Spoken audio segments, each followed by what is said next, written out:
Bonjour à tous et bienvenue sur ma page YouTube. Je tiens sincèrement à vous remercier pour tous vos encouragements et vos messages de soutien. Ça m'a fait énormément plaisir et c'est ça qui va me donner plus de courage à faire d'autres vidéos.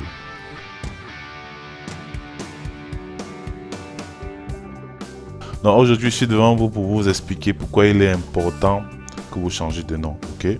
Parce que c'est quelque chose en fait qu'on va jamais vous expliquer ni dans un cours ni à l'école. Vous allez remarquer que dans le système francophone, le nom de famille commence toujours par le premier mot. Et dans le système anglo-saxon, le nom de famille est généralement le dernier mot. Ok? Mais lorsque vous faites des publications, il y a un système international, une méthodologie claire et bien définie pour citer vos travaux de recherche. Mais vous allez vous rendre compte que le système prend en considération la classification anglo-saxon. Ok? Donc du coup, si vous êtes francophone, vous risquez de voir vos travaux cités par prénom. Donc je vais vous faire une petite illustration pour que vous compreniez exactement de quoi il est question. J'ai 4 noms, j'ai 2 noms et 2 prénoms. Donc Gabambeuse le Junior Yannick. Et si je laissais mon nom tel qu'il est écrit dans l'acte de naissance, on devait citer en utilisant le dernier, c'est-à-dire Yannick. Et je ne voulais pas qu'on utilise Yannick pour me reconnaître sur le plan international. Ça veut dire que si j'ai écrit un article, on va dire Yannick et Al a dit que. Ok? Yannick, si tu m'appelles aujourd'hui en route Yannick, c'est clair que je ne vais pas me retourner. Donc généralement, en Afrique ou au Cameroun en particulier, on utilise le nom de famille quand tu es en milieu professionnel ou bien quand tu es dans le domaine académique, c'est-à-dire en classe et autres.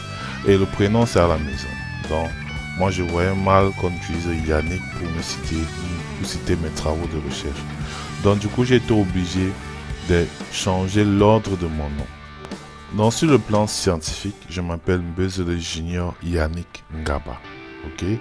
J'ai juste pris le premier nom que j'ai envoyé en dernière position.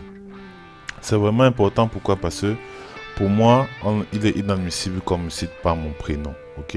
Et ça, les gens ne le savent pas. Les gens ne le savent pas et généralement écrivent juste leur nom tel qu'il est écrit dans l'acte de naissance.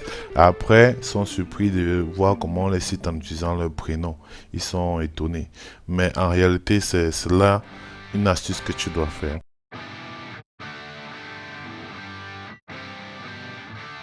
Est-ce que c'est toujours toi? Est-ce que on ne risque pas de dire demain ou après-demain que tu n'es pas l'auteur de cet article? Je tiens à vous rassurer, il n'y a aucun risque. Ok? Il n'y a aucun risque parce que moi, depuis mon premier article jusqu'à présent, j'utilise mes articles avec mon nom tel que je l'ai défini et j'ai pas eu de soucis au niveau de l'identification de ma personne. Ok? Pourquoi? Parce qu'il y a tellement d'outils que tu peux utiliser pour vérifier si oui ou non tu es l'auteur de cet article. Ou bien il y a tellement de moyens, tu peux écrire au journal, tu peux faire appel au co-auteur. Il y a tellement de moyens de vérification si tu es l'auteur de l'article ou pas.